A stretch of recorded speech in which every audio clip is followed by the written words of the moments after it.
Bonjour chers élèves, ravi de vous retrouver pour une nouvelle séance en mathématiques sous-titre Addition et soustraction des nombres en écriture fractionnaire et qui est basée sur deux objectifs principaux. Savoir calculer la somme et la différence de deux fractions ayant le même dénominateur. Savoir calculer la somme et la différence de deux fractions ayant des dénominateurs différents. Pour cela, on va commencer par un rappel sur une fraction. Alors la fraction, comme vous avez l'exemple A sur B, A représente le numérateur, il s'écrit toujours en haut, B représente le dénominateur, il s'écrit toujours en bas. Séparé par un trait, c'est le trait de la division. On peut l'écrire autrement, A divisé par B. A c'est le dividende, B c'est le diviseur. On va traiter deux cas pour expliquer l'addition et la soustraction des nombres en écriture fractionnaire. On commence par le premier cas où les dénominateurs sont identiques. Alors, je lis la propriété 1. Pour calculer une somme ou une différence de deux fractions de dénominateurs identiques, on conserve le dénominateur commun. Puis on additionne ou on soustrait les numérateurs. Alors, comme nous avons déjà vu, la somme, c'est le résultat d'une opération d'addition. La différence, c'est le résultat d'une opération de soustraction. Alors, pour bien illustrer ça, on va traiter des exemples. Alors, passons à l'exemple numéro 1. 1 tiers plus 4 tiers. Ces deux fractions, sur ces deux fractions, on va calculer la somme. Alors, comme vous voyez, les deux fractions ayant le même dénominateur qui est égal à 3. Donc, pour calculer la somme des deux, on va garder le même dénominateur 3 et on additionne les numérateurs 1 et 4. Donc, 1 sur 3 plus 4 sur 3 égale 1 plus 4 sur 3 égale 5 sur 3. 5 sur 3 est la somme des deux fractions 1 tiers et 4 tiers. Passons maintenant au deuxième exemple. 19 sur 13 plus 7 sur 13. Vous avez aussi une opération d'addition. Les deux fractions ayant le même dénominateur, qui est 13. Donc, on garde toujours le même dénominateur et on additionne les numérateurs 19 et 7. Donc, 19 sur 13 plus 7 sur 13 égale 19 plus 7 sur 13. Égale 26 sur 13. Alors, comme vous observez, 26 c'est un multiple de 13. Donc, je peux écrire le 26 sous forme d'un produit 13 fois 2. Et le dénominateur 13 aussi sous forme d'un produit 13 fois 1. Et on peut simplifier par le 13. Il nous reste 2 unièmes égale à 2. Le troisième exemple s'agit d'une soustraction de deux fractions 8 cinquièmes et 2 cinquièmes. Comme vous voyez, les deux fractions ont des dénominateurs identiques. Donc, on garde toujours le même dénominateur qui est 5 et on soustrait les numérateurs 8 et 2. Donc, 8 sur 5 moins 2 sur 5 égale 8 moins 2 sur 5 égale 6 sur 5. 6 cinquièmes est la différence de deux fractions 8 cinquièmes et 2 cinquièmes. Passons maintenant au deuxième cas.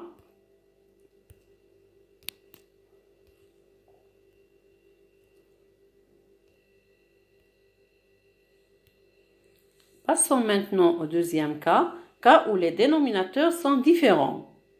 À propriété 2, lorsqu'on additionne ou on soustrait deux nombres en écriture fractionnaire de dénominateurs différents, on commence par chercher un dénominateur commun aux deux fractions, puis on additionne ou on soustrait les numérateurs. Alors, effectuons ces exemples pour bien comprendre cela. Alors, je commence par l'exemple numéro 1. 1 demi plus 2 cinquièmes. Alors, comme vous voyez, les deux fractions ayant des dénominateurs différents, 2 et 5. Alors, pour calculer la somme de ces deux fractions, il faut tout d'abord réduire au même dénominateur. Pour cela, on va multiplier la première fraction par le dénominateur de la deuxième et la deuxième fraction par le dénominateur de la première, comme l'indique l'exemple. 1 demi plus 2 cinquièmes égale 1 fois 5 sur 2 fois 5 plus 2 fois 2 sur 5 fois 2 égale 1 fois 5 c'est 5, 2 fois 5 est 10 plus 2 fois 2 égale 4 sur 5 fois 2 égale 10 égale 5 plus 4 sur 10. Alors, comme vous voyez, on a obtenu le même dénominateur commun qui est 10. Donc, puisque les deux fractions ont le même dénominateur, on va additionner les numérateurs d'après la propriété numéro 1. Égale 5 plus 4 sur 10 égale 9 sur 10. 9 sur 10 est la somme des deux fractions 1 demi et 2 cinquièmes. Passons maintenant au deuxième exemple. C'est une opération de soustraction, 7 sixièmes moins 2 tiers. Alors les deux fractions aussi ont des dénominateurs différents, mais cette fois-ci le 6 est un multiple de 3. Donc, pour rendre au même dénominateur, il suffit de changer la deuxième fraction uniquement. On conserve la première, 7 sixièmes ne change pas. La deuxième fraction, on multiplie le dénominateur et le numérateur par 2 pour aboutir au dénominateur 6. 7 sixièmes moins 2 tiers égale à 7 sixièmes qui ne change pas, moins 2 fois 2 sur 3 fois 2. Donc, si je multiplie le dénominateur par un nombre, obligatoirement, il faut multiplier le numérateur aussi. Égale 7 sixièmes moins 2 fois 2 c'est 4 sur 6. Alors, on obtient le dénominateur commun 6. Donc, on soustrait les numérateurs 7 et 4 égale 3 sixièmes. 6 est un multiple de 3.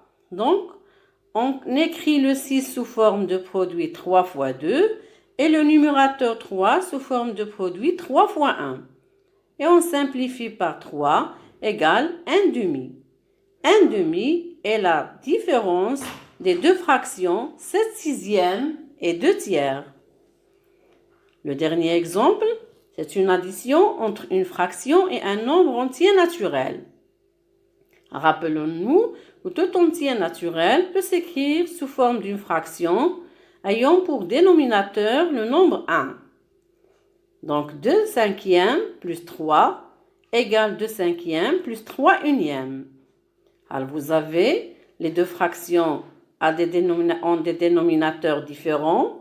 Donc aussi je vais rendre au même dénominateur en multipliant le dénominateur de la deuxième fraction par 5 fois 5, donc 1 fois 5, et le numérateur aussi 3 fois 5. Et on aboutit 2 cinquièmes plus 3 fois 5 sur 1 fois 5. Alors la première fraction ne change pas aussi. La deuxième, c'est elle qui va changer. Égale 2 cinquièmes plus 15, 3 fois 5 c'est 15, sur 1 fois 5 c'est 5.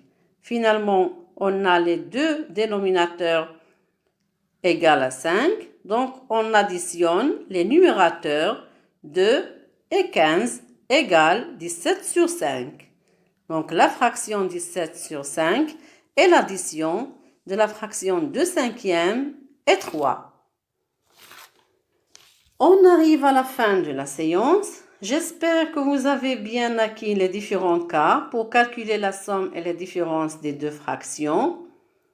Et à la prochaine séance, Inch'Allah. Et merci pour votre attention.